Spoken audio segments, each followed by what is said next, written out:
بسم اللہ الرحمن الرحیم۔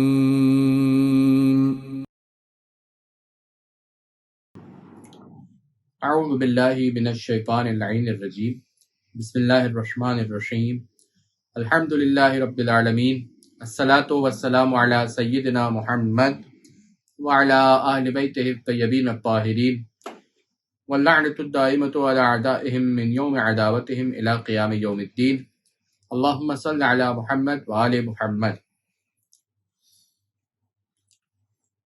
عزیز طالب علموں، اسٹوڈنٹس، میرے ساتھیوں، پورے ماہ رمضان المبارک آپ لوگوں نے یقیناً مختلف دروس سنے، مختلف فقہ کے احکام کا مطالعہ کیا، اسے سیکھا، سمجھا، اس پر عمل کرنے کی کوشش کر رہے ہیں۔ پورا ماہ رمضان المبارک گزر گیا، ایک پیکیج اناؤنس ہوا تھا، ایک پروردگار کی طرف سے اگر ہم سمجھنے کے لیے کہیں تو ڈیل دی تھی پروردگار عالم نے، ایک نہیں بلکہ بہت ساری ڈیلز تھی اس کے اندر۔ ایک آیت پڑھو پوری قرآن پڑھنے کا ثواب، سو جاؤ تو ثواب، تسبیح پڑھو تو ثواب، سانس لو تو ثواب۔ ہر چیز کے اندر پروردگار نے ثواب رکھا ہوا تھا، ہر چیز کے اندر پروردگار نے یہ اپورچونیٹیز دی ہوئی تھی کہ ہم آئے پروردگار کے دسترخوان پر، اس کی رحمت، برکت اور مغفرت کی دسترخوان سے جتنا ہو سکتا ہے اس کو سمیٹ کر لے کر جائے۔ لیلۃ القدر پروردگار نے دی اس ماہ رمضان کے اندر کہ کوئی شخص آئے عافیت مانگے مجھ سے، کوئی شخص آئے مغفرت مانگے مجھ سے اور لے کر چلا جائے، اپنی دامن کو بھر لے، اپنے آپ کو آتش جہنم سے آزاد کر دے، ہے نا؟ یا علی یا عظیم یا غفور یا رحیم انت رب العظیم الذی لیس کمثلہ شیء وهو السمیع البصیر وهذا شهر عظمته وكرمته وشرفته وفضلته على الشهور وهو الشهر الذي فرضت صيامه عليه وهو شهر رمضان الذي انزلت فيه القرآن هدى للناس وبينات من الهدى والفرقان وجعلت فيه ليلة القدر وجعلتها خيرا من ألف شهر فيا ذا المن ولا يمن علي من علي بفكاك رقبتي من النار۔ پوری دعا کے اندر ماہ رمضان کے فضائل، پروردگار کی حمد و ثنا، پروردگار کی تعریف، اور اس کے بعد آخر میں ایک ہی دعا ہے، کیا ہے؟ رقبتی من النار، میری گردن کو جہنم کی آگ سے آزاد کر دے۔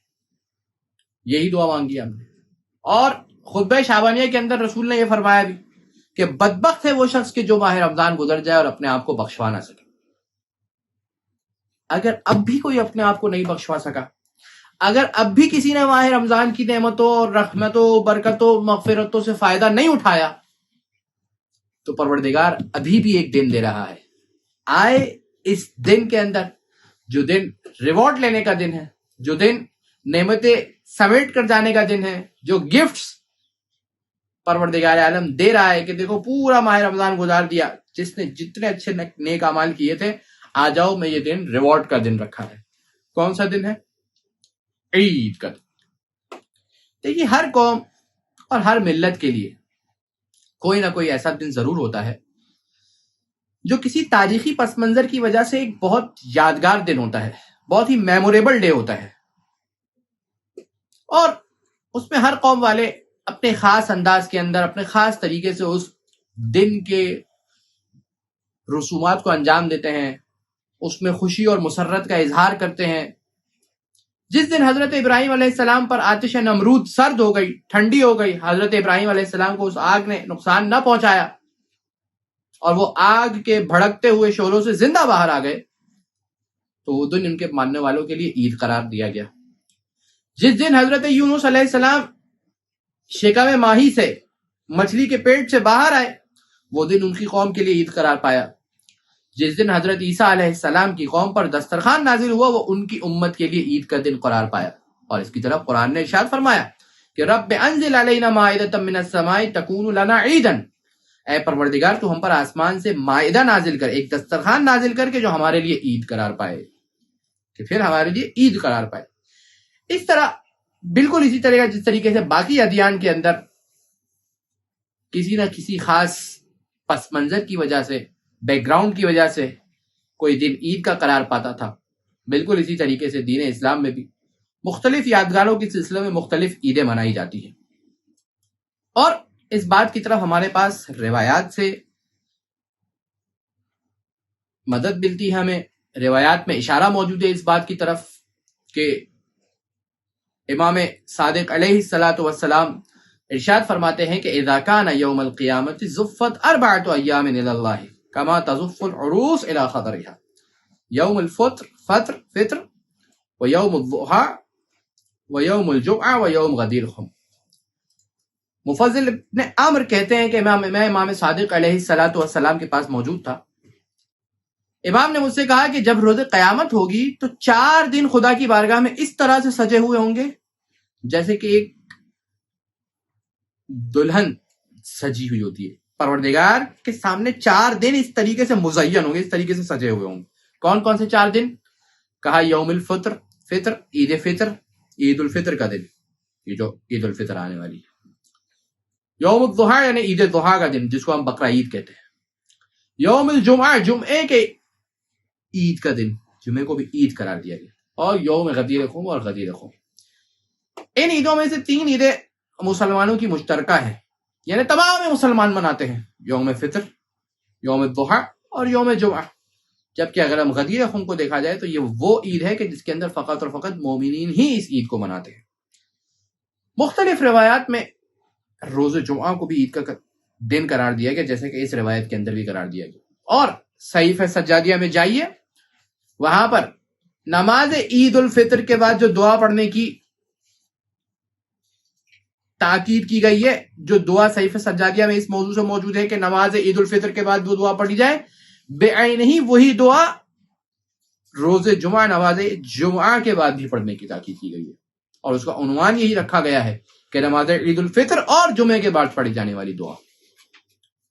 تو نماز یوم جمعہ یہ بھی مسلمانوں کے لیے ایک عید کا دن قرار دیا گیا ہے۔ بلکہ اس سے بڑھ کر ہم کہیں کہ ہمارے پاس یہاں تک ایک روایت ہے کہ ہر وہ دن عید کا دن ہے کہ جس دن انسان کوئی گناہ نہ کرے۔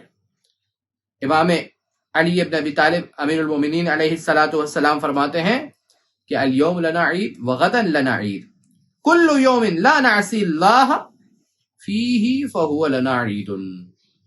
آج ہمارے لیے عید کا دن ہے، کل بھی ہمارے لیے عید کا دن ہے، اور ہر وہ دن جس میں ہم اللہ کی کوئی معصیت نہ کریں وہ ہمارے لیے عید کا دن ہے۔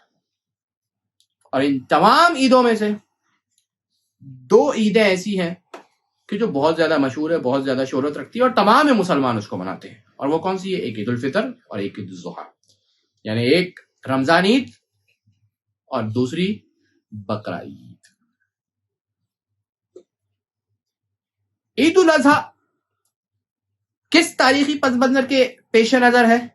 عید الاضحیٰ اس بے مثال قربانی کی یادگار ہے کہ جو حضرت ابراہیم علیہ الصلاۃ والسلام نے مینا کے قربان گاہ کے اندر، مینا کے میدان کے اندر قربانی پیش کی تھی۔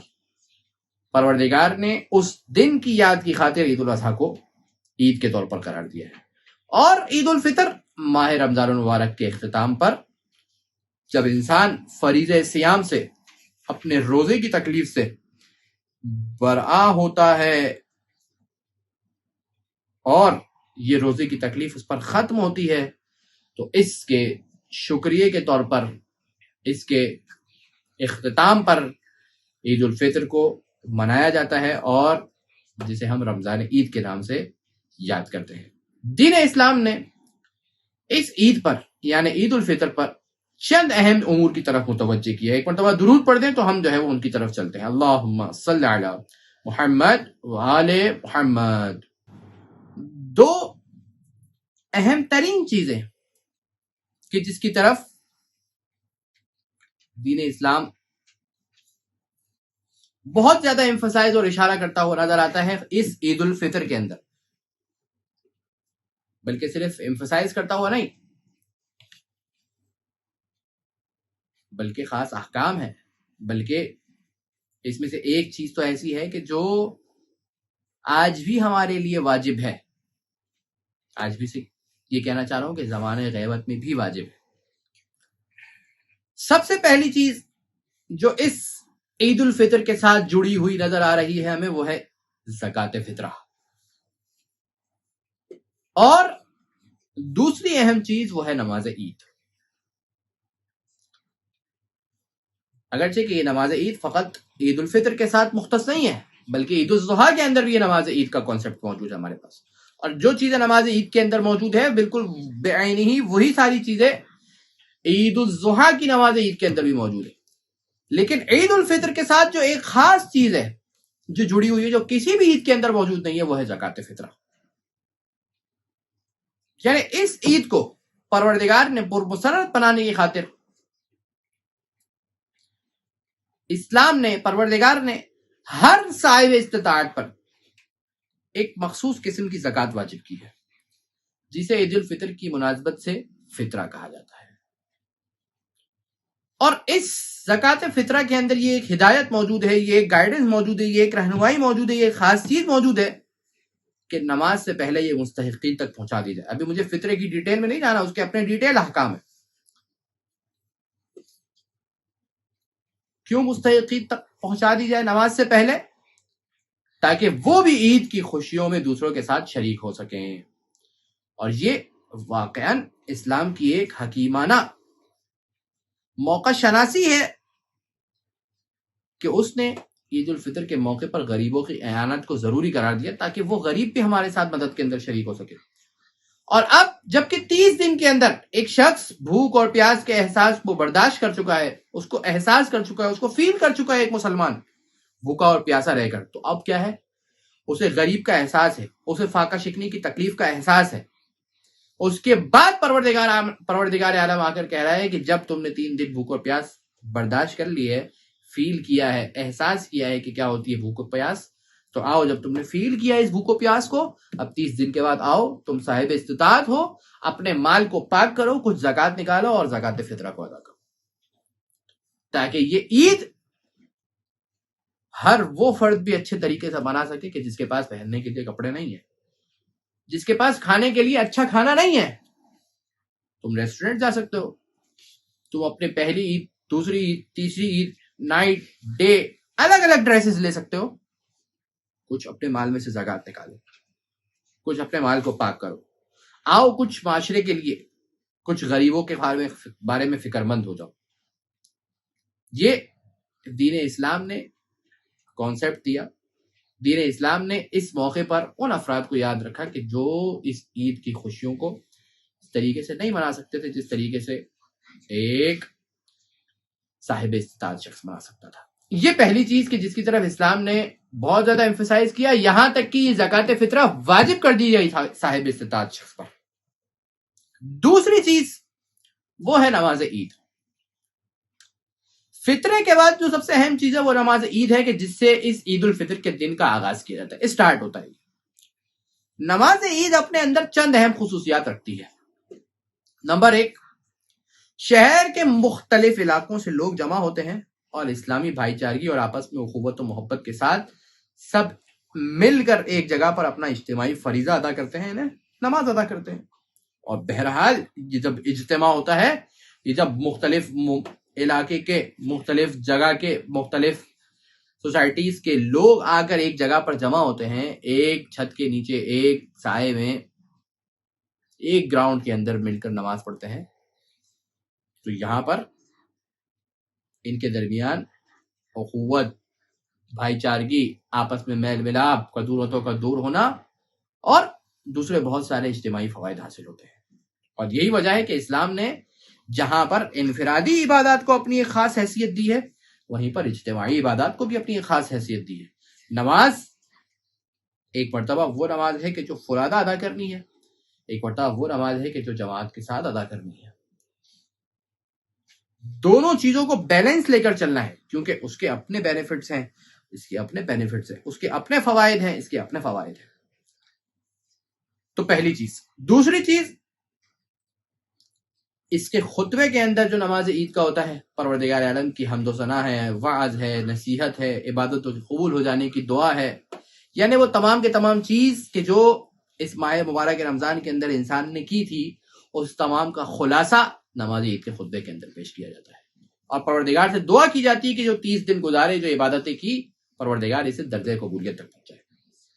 تیسری چیز جو اہم چیز ہے خطبے جو نماز عید کے اندر امپورٹنٹ ہے اور اہم چیز ہے، وہ کیا ہے کہ نماز ختم ہوتی ہے، سب خلوص دل کے ساتھ آتے ہیں، ایک دوسرے سے ملاقات کرتے ہیں، ایک دوسرے سے مصافحہ کرتے ہیں، جو مومنین کے دلوں کے اندر آپس میں قدورتیں ہوتی ہیں انہیں دور کیا جاتا ہے، پرانے گلے شکوے انسان بھلا دیتا ہے، اور ایک اچھا فرینڈلی ماحول ہوتا ہے کہ جس کے اندر ایک دوسرے سے ہر انسان قریب ہو رہا ہوتا ہے اور ایک دوسرے کو مبارکباد دے رہا ہوتا ہے، ایک دوسرے کے غم میں شریک ہونے کے لیے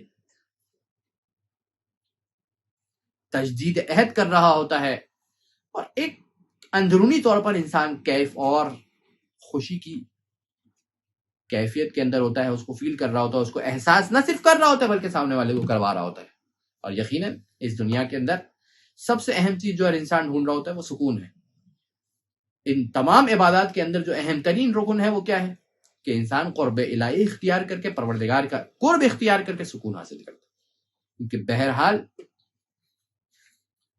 سب سے زیادہ سکون اگر کہیں پر موجود ہے تو وہ قرب الہی کے اندر موجود ہے۔ اور انہی باتوں کی جانب ہمارے پاس روایات اہل بیت اطہار علیہ السلام میں بھی اشارہ موجود ہے، اور وہ کیا ہے کہ فضل بن شاذوان کہتے ہیں کہ میں امام رضا علیہ السلام سے سنا کہ وہ کہہ رہے ہیں، کیا کہہ رہے ہیں کہ یوم الفطر کو عید اس لیے قرار دیا گیا ہے تاکہ یہ ایک ایسا دن قرار پائے کہ جس میں مسلمان ایک ساتھ جمع ہوں، اس میں خدا کی دی ہوئی نعمتوں کے احسان کے طور پر اس کی تمجید کریں۔ بس یہ یوم عید ہے، یوم اجتماع ہے، یوم فطر ہے، یوم زکوٰۃ ہے، یوم رغبت ہے، یعنی خدا سے دل لگانے کا دن ہے، یوم تضرع ہے، گڑ گڑانے کا دن ہے، پروردگار سے مانگنے کا دن ہے۔ اور کیونکہ یہ سال کا پہلا دن ہے جس میں کھانا پینا حلال ہوا ہے، کیونکہ اہل حق کے نزدیک سال کا سب سے پہلا مہینہ ماہ رمضان ہے، اور سال کا سب سے پہلا مہینہ ماہ رمضان ہے، یعنی جو اہل حق ہیں، یعنی دین اسلام کے نزدیک جو سب سے پہلا مہینہ ہے وہ کون سا ہے؟ ماہ رمضان کا ہے سب سے پہلا مہینہ۔ اس سب سے پہلے مہینے کے اندر جیسے ہی اس مہینے کا آغاز ہوتا ہے، روزے سے آغاز ہوتا ہے، انسان 29 دن 30 دن روزے رکھتا ہے، اور اس کے بعد یہ روزے مکمل طور پر رکھتا رہتا ہے، بھوک اور پیاس کو برداشت کرتا رہتا ہے۔ پہلا وہ دن آتا ہے کہ جس دن اس کے لیے بھوک اور پیاس برداشت نہیں کرنی، اس کے لیے کھانا پینا حلال ہو جاتا ہے، وہ عید کا دن ہے۔ لہذا پروردگار اس بات کو پسند کرتا ہے کہ اس دن لوگ جمع ہوں اور پروردگار کی حمد و ثنا کریں اور اس کی تقدیس کریں۔ وآخر دعوانا ان الحمد للہ رب العالمین وصلی اللہ علی محمد وآلہ الطاہرین۔ اللہم صلی علی محمد وآل محمد۔